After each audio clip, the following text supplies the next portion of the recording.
Hola a todos, hoy continuamos con la quinta parte del resumen completo de la novela Cien años de soledad, del escritor colombiano Gabriel García Márquez.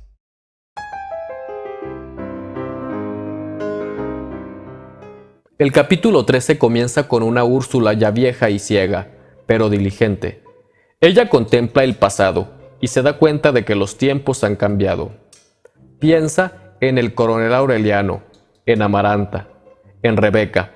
En cuanto al presente, era el momento de enviar a Arcadio Roma al seminario. Úrsula sentía que no le había alcanzado el tiempo para consolidar su vocación. A los 3 meses de haberse ido, su hermana Meme abandonó también la casa. Ella fue dejada en el colegio de monjas. Por esa época fue que Amaranta empezó a tejer su propia mortaja. En cuanto a Macondo, los advenedizos extranjeros habían arrinconado a los antiguos fundadores. La compañía bananera había sido establecida por Herbert y Mr. Brown, su presidente. Es cierto que la fiebre del banano se había apaciguado, sin embargo, seguían llegando a la casa forasteros para almorzar. Pero ahora era Fernanda quien ponía las reglas. Ella seleccionaba a los comensales y les imponía sus tradiciones rígidas y ritualistas. Según ella, la gente de bien no tenía nada que ver con la compañía bananera. Y como su cuñado Arcadio II era capataz en la compañía, ella lo echó de la casa. Esta misma rigidez hizo que Aureliano II se fuera a vivir con su concubina Petra. Cuando Fernanda le mandó sus baúles de ropa, Aureliano se sintió libre y festejó con 3 días de parranda. Le llegaban cantidades exorbitantes de brandy y champaña, y aceptaba a todos en sus pachangas. Hasta el señor Brown se emborrachaba con él y sus perros alemanes bailaban al son tejano del acordeón. Aureliano II se volvió más voraz que nunca, despilfarrador, hospitalario y gordo, hasta el punto que su fama atrajo a los glotones de la región. Entonces, en casa de Petra se realizaban torneos de dragones. Por mucho tiempo, Aureliano II estuvo invicto hasta que apareció Camila Sagastume. Ella era una maestra de canto conocida como la Elefanta. El duelo duró 4 días, comiendo y comiendo y comiendo. Al final, Aureliano II se comió un pavo y se puso muy mal. Sintió morirse y pidió que lo llevaran con Fernanda. A los 15 días se recuperó y lo celebró con una parrandota. Después de eso, siguió viviendo con Petra, aunque visitaba a Fernanda todos los días. Durante las vacaciones de Meme, su padre Aureliano II permanecía en la casa, como marido ejemplar para guardar las apariencias, por petición de Fernanda. En las terceras vacaciones, Meme invitó a 4 monjas y 68 compañeras a la casa. Fue un caos total, tanto que al irse, Fernanda guardó 72 vasinillas en el cuarto de Melquíades. Casi al final del capítulo, reapareció José Arcadio II en la casa, aunque no dormía allí. Él era el único que conversaba con el coronel Aureliano, y pasaban horas hablando, hasta que, una tarde de hormigas voladoras, el coronel Aureliano murió, lleno de nostalgia, en el castaño, después de ver el circo que llegaba al pueblo.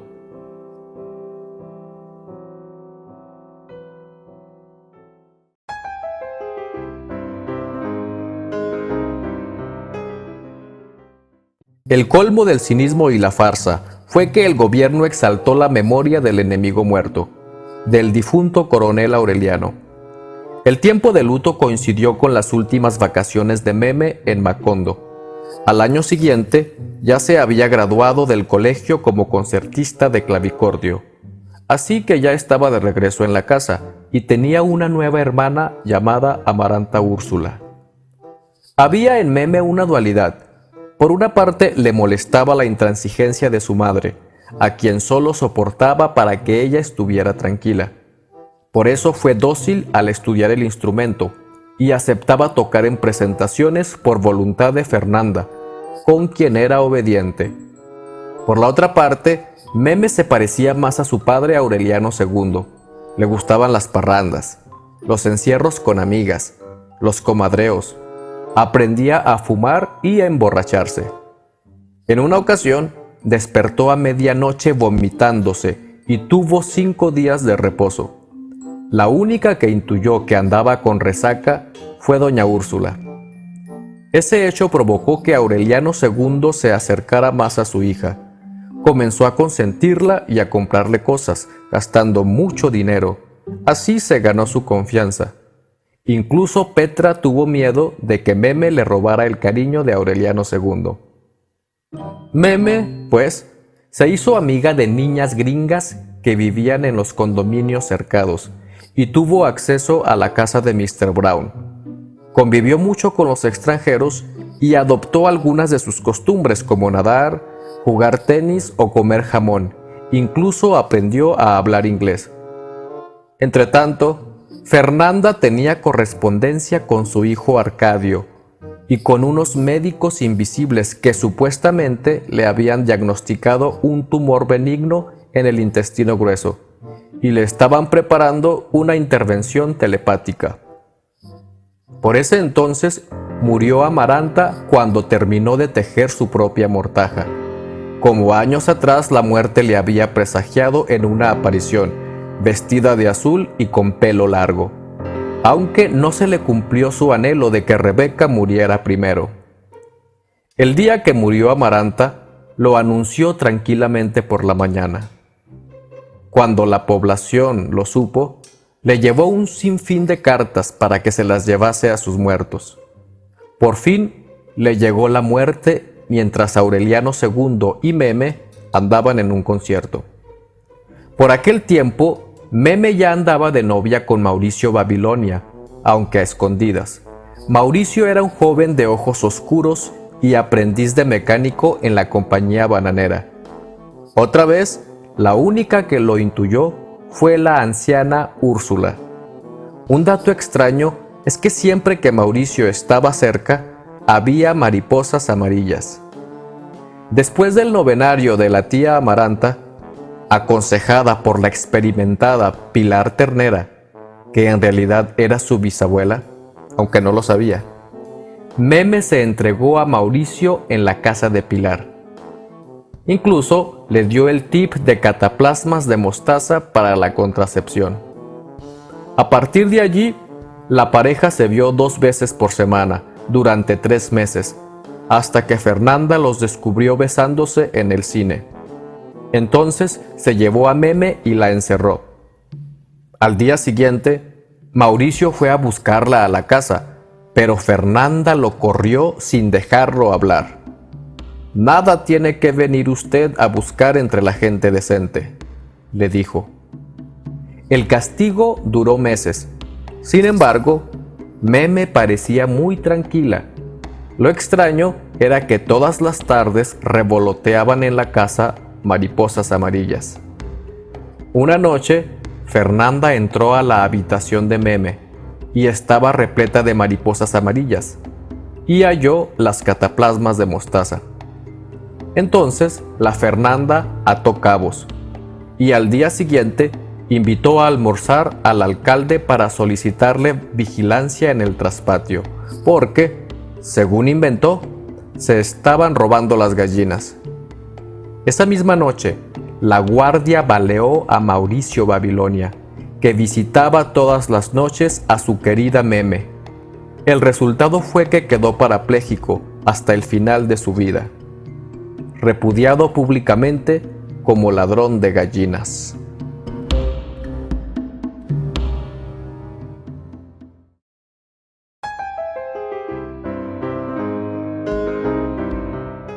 Cuando Mauricio Babilonia fue herido, Meme solo oyó su aullido después del disparo.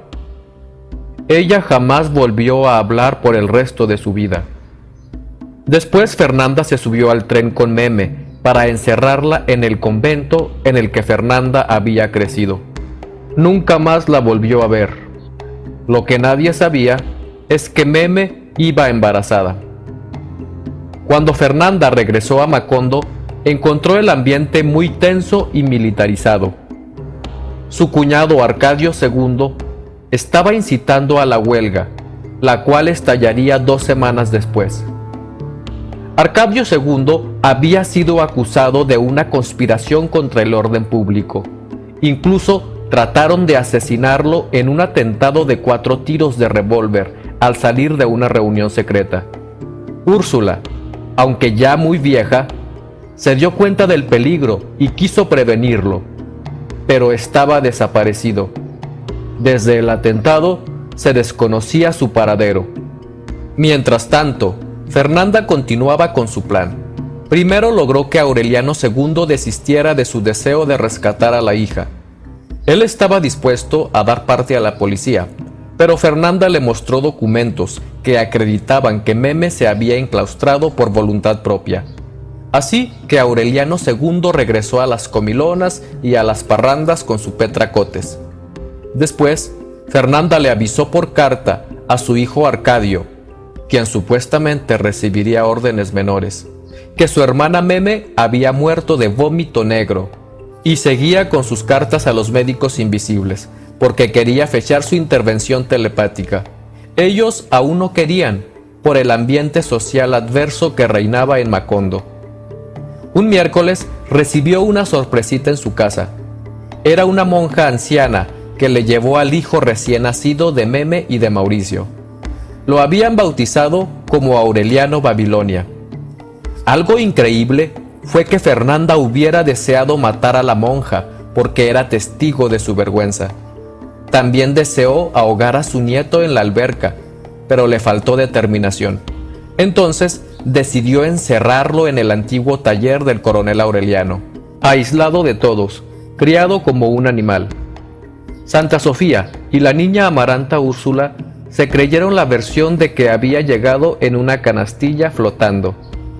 Doña Úrsula, por su parte, nunca conoció el origen del niño, mientras que el abuelo, Aureliano II, solo supo de él hasta que el niño tenía 3 años. Al siguiente año, Arcadio II y otros del sindicato aparecieron por fin con manifestaciones en los pueblos de la zona bananera. Supuestamente la policía solo vigiló, pero apresaron a los dirigentes en la capital provincial. Entre ellos iban Arcadio II y Lorenzo Gavilán, exiliado de la Revolución Mexicana y compadre de Artemio Cruz. A los 3 meses los liberaron porque no querían alimentarlos. Las inconformidades de los trabajadores eran muchas: insalubridad de las viviendas, hacinamiento de los obreros, engaños truculentos de los servicios médicos. No se les pagaba con dinero, sino con vales para comprar jamón de Virginia. Había desvíos de recursos y ni a letrinas llegaban. En vez de eso, les llevaban un excusado portátil para 50 personas. Ni el señor Brown de la bananera, ni los abogados de negro del gobierno, ni las autoridades locales atendieron a las peticiones. De nada sirvió acudir con los tribunales supremos. Era un gobierno corrupto, aliado con empresas extranjeras, en contra del pueblo, al que engañaban con montajes y por medio de las más bajas triquiñuelas legales. Entonces sí estalló la gran huelga. Los obreros dejaron de trabajar y hubo pérdidas para la compañía. Supuestamente el ejército restablecería el orden público, por lo que llegaron 3 regimientos a Macondo y quisieron llevarse el banano y los trenes. Pero los trabajadores cortaron cables y provocaron incendios, destruyeron rieles y corrió la sangre. Esto estaba por convertirse en una nueva guerra civil. Entonces las autoridades convocaron a todos los trabajadores en Macondo para el viernes siguiente, que llegaría el jefe civil y militar de la provincia para interceder en el conflicto. El viernes se congregaron más de 3,000 personas frente a la estación, entre hombres, mujeres y niños. Allí estaban Arcadio II y el coronel Gavilán. El área estaba cercada por militares con sus ametralladoras. Bajo un sol demoledor, la gente esperaba al tren con el jefe civil y militar, pero nunca llegó. En vez de eso, Un teniente subió al techo de la estación y leyó el decreto del jefe civil y militar de la provincia, donde calificaba a los huelguistas como una cuadrilla de malhechores y facultaba al ejército a matarlos a bala. Entonces un capitán les dijo que se retiraran o harían fuego, pero nadie se movió. Fue una brutal matanza. Acribillaron al pueblo. Los desgraciados los tenían cercados como ratas. Echaron los muertos en los trenes para ser arrojados al mar. Arcadio, casi por milagro, sobrevivió. Despertó en el tren repleto de cadáveres, entre los que reconoció el del coronel Gavilán. Entonces saltó del tren y regresó a Macondo como pudo. A medianoche comenzó un fuerte aguacero. Cuando llegó al pueblo, todos los que se encontraban decían no saber nada de muertos, que todo estaba bien, aunque él sabía que fueron como 3000 muertos. Pero el pueblo estaba amenazado. Quien abriera la boca moriría. Había que borrar ese día de la historia, borrarlo de la memoria del pueblo.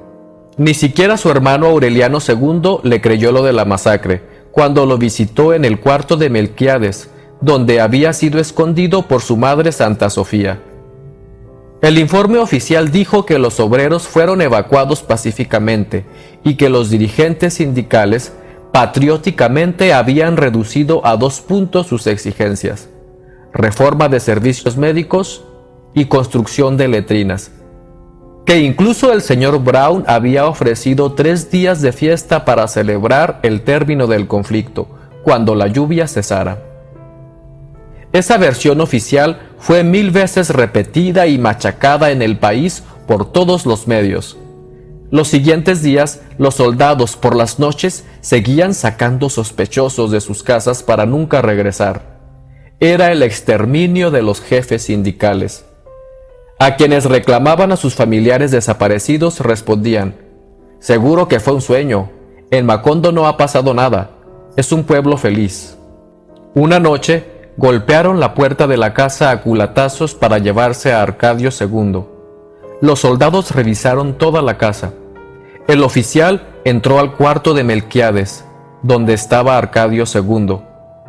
Pero el oficial o no lo vio o no quiso verlo. Arcadio II duró encerrado allí 6 meses, leyendo sin entender los manuscritos de Melquíades.